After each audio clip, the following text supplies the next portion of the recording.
¿Cómo están, queridos amigos? Sean bienvenidos a este espacio de No Apto para Cínicos en el inicio de esta semana. Hoy es lunes, buen inicio de semana a todos ustedes.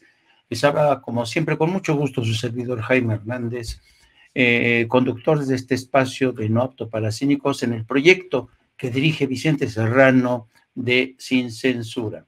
Hoy vamos a hablarles de una de estas historias que se han quedado, saben, en esta suerte de embudo, de mentiras, de tragedia, de muertos, una de las vergüenzas más increíbles, bochornosas, por las que nos hizo pasar el gobierno de Enrique Peña Nieto, y que tiene que ver con la muerte de los 43 jóvenes de Ayotzinapa. Hace mucho tiempo que ocurrió esto y, sin embargo, todavía no se esclarecen todos estos episodios que fueron oscurecidos, que fueron encubiertos por el propio gobierno de Enrique Peña Nieto, y ha sido el gobierno de Andrés Manuel López Obrador el que ha luchado contra una serie de intereses, de poderes fácticos, para sacar al descubierto la realidad y sobre todo para conocer el destino de los 43 jóvenes de Ayotzinapa que fueron exterminados. Una de las manchas, una de las peores manchas en el historial democrático de México. Pero uno de los protagonistas de este crimen de Estado, porque no hay otra forma de definirlo, ha sido quien fue uno de los principales responsables del aparato de seguridad mexicana.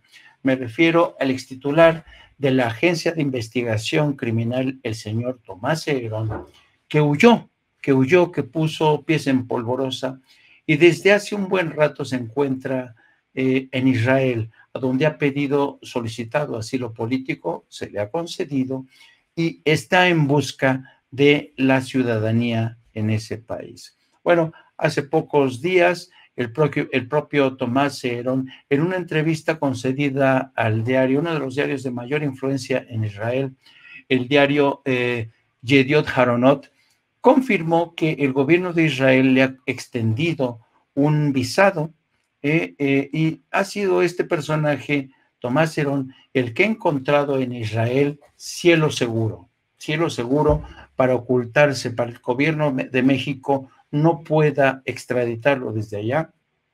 Y desde hace tiempo, uno de los principales diarios en Estados Unidos, de diario de New York Times, sabedor bien de cómo operan las cosas en Israel, se hacía la siguiente pregunta: ¿México conseguirá al fin la extradición de este personaje, de Tomás Herón? Hace poco ofrecí este titular de New York Times, haciéndose esta pregunta: ¿Israel va a extraditar a Tomás Herón a México por el caso de Ayotzinapa? Y el propio diario de New York Times se respondía: es poco probable, según funcionarios.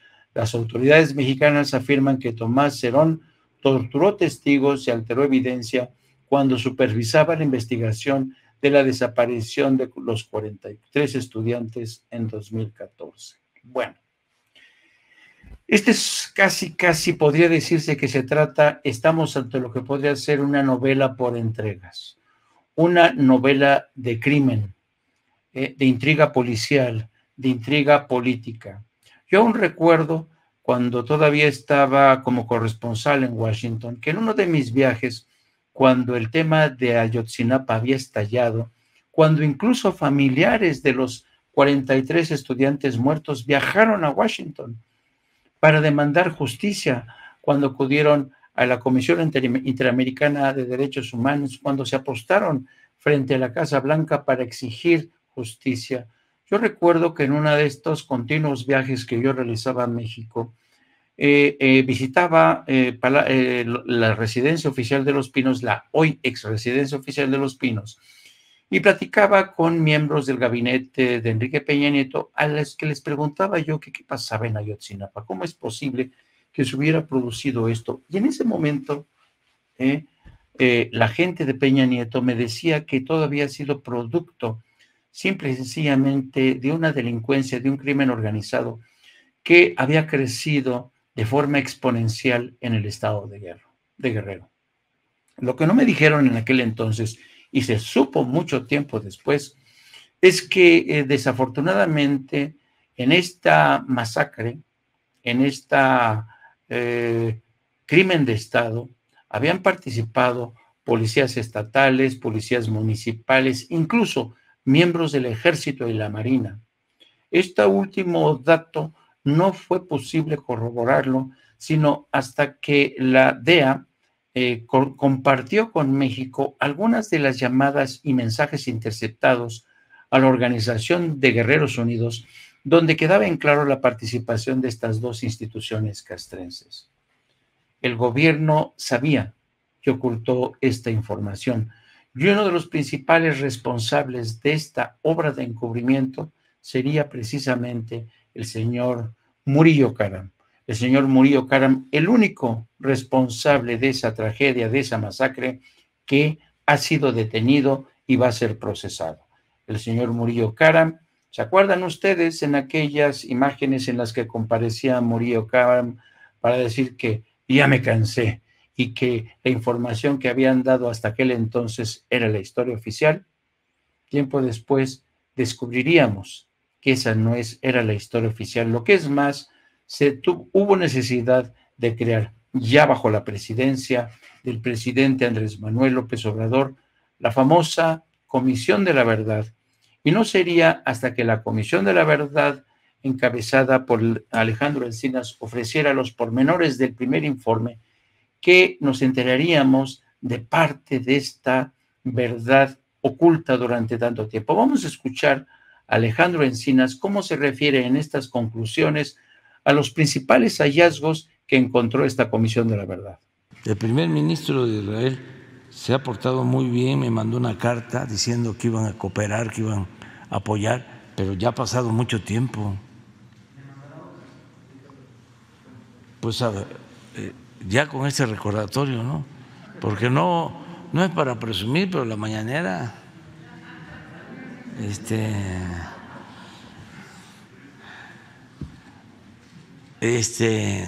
llega a varias partes y si no se informan. Esto es un hecho de tortura. Que permitiera conocer la verdad de los hechos y la procuración de justicia.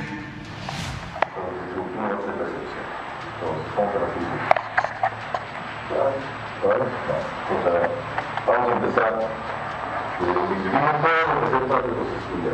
Ahí vamos las cosas. La primera mentira que me dice, se acabó usted y empezamos.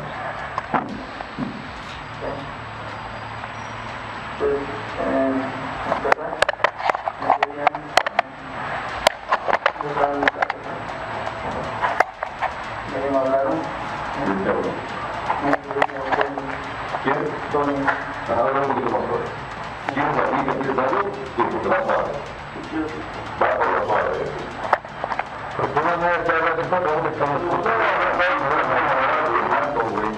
El informe de la No, páramelo ahí, páralo ahí.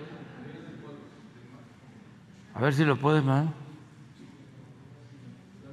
Este es el que defiende ¿cómo se llama? Marín. Mire.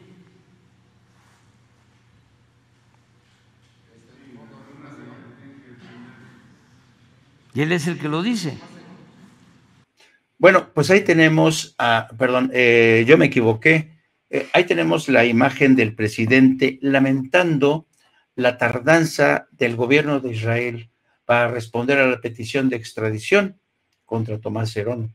Lo que es más, ofreció este video donde se le ve a Tomás Herón torturando a este personaje del crimen organizado que se conoce como el Cepillo.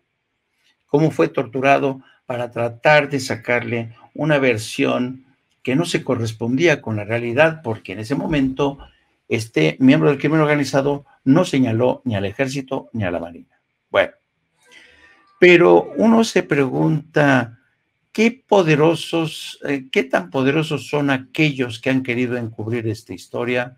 Pues son poderosos desde el ámbito político, pero también desde los medios de comunicación, a quienes les vendieron esta historia oficial, entre ellos a Carlos Marín, que acabamos de escuchar. El presidente ha señalado como uno de los defensores de esta historia oficial. Bueno, precisamente en esta búsqueda de la verdad, Alejandro Encinas se trasladó a Israel para entrevistarse con Tomás Herón, que ya hemos dicho ha encontrado cielo seguro en Israel.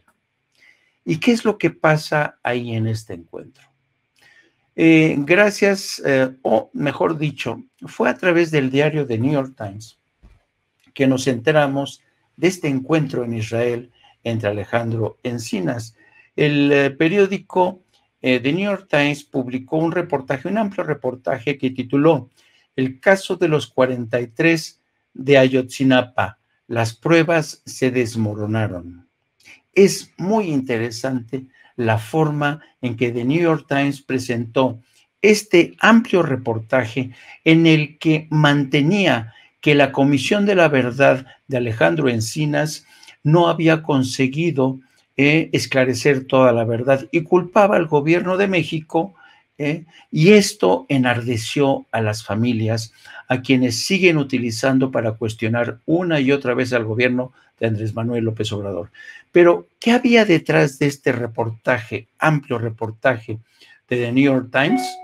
Pues en este amplio reportaje se registró la entrevista que tuvieron Alejandro Encinas con Tomás Herón. Se reunieron en un restaurante conocido de Tel Aviv, y en esa conversación Alejandro Encinas le pide a Tomás Herón que por favor le diga dónde están los restos de los 43 estudiantes que todavía, algunos de ellos no han sido hallados, no se sabe en dónde quedaron sus restos. Y Tomás Herón se negó a dar esa información, lo que es más, se negó a regresar a México, a pesar de que Alejandro Encinas le prometió que no habrían una pena, que no sería encarcelado, porque según literalmente le dijo Encinas, al presidente no le interesa tanto encarcelar a la gente como conocer la verdad para tranquilizar, para que los padres de los 43 de Ayotzinapa finalmente puedan descansar, para que cierren este ciclo que ha sido como una pesadilla para todos ellos. Bueno, lo interesante del caso es que esa conversación entre Alejandro Encinas y Tomás Herón fue grabada, y fue grabada, yo estoy casi seguro, por la abogada que representa a Tomás Herón. ¿Quién es esta abogada? Esta abogada es una mujer muy conocida en Israel. Esta mujer, que es muy joven, tiene un bufete de abogados y es uno de los bufetes que han ganado muchísimo dinero en el curso de los últimos días. Es una mujer que defiende prácticamente a criminales que son buscados en distintos países, pero que ella se ha especializado en limpiar, en lavar el historial de estas personas para presentarlos como ciudadanos que han sido víctimas de estas persecuciones de las policías de todo el mundo. Bueno, ella se llama Liora Torlevsky. Esta mujer realmente ha defendido y sigue defendiendo, fíjense ustedes, sigue defendiendo a Tomás Herón, ¿no? Pero antes que defender a Tomás Herón, ¿saben a quién defendió?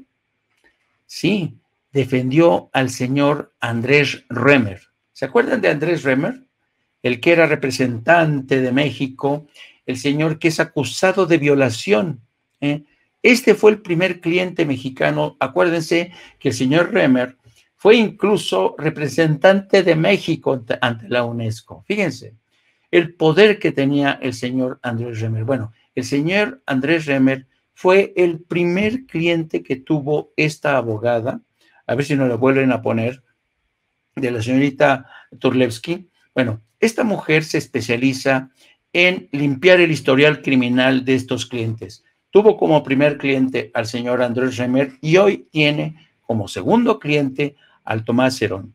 Yo estoy casi convencido, queridos amigos, de que esta mujer fue la que grabó la conversación privada entre Alejandro Encinas y Tomás Herón. ¿Y qué hizo con esa grabación? Se la filtró al New York Times. Una cosa interesante, el New York Times no dice de dónde sacó esa grabación, pero es evidente que la grabación la hizo la defensa, en este caso la abogada Laura Turlewski, la abogada de Tomás Herón.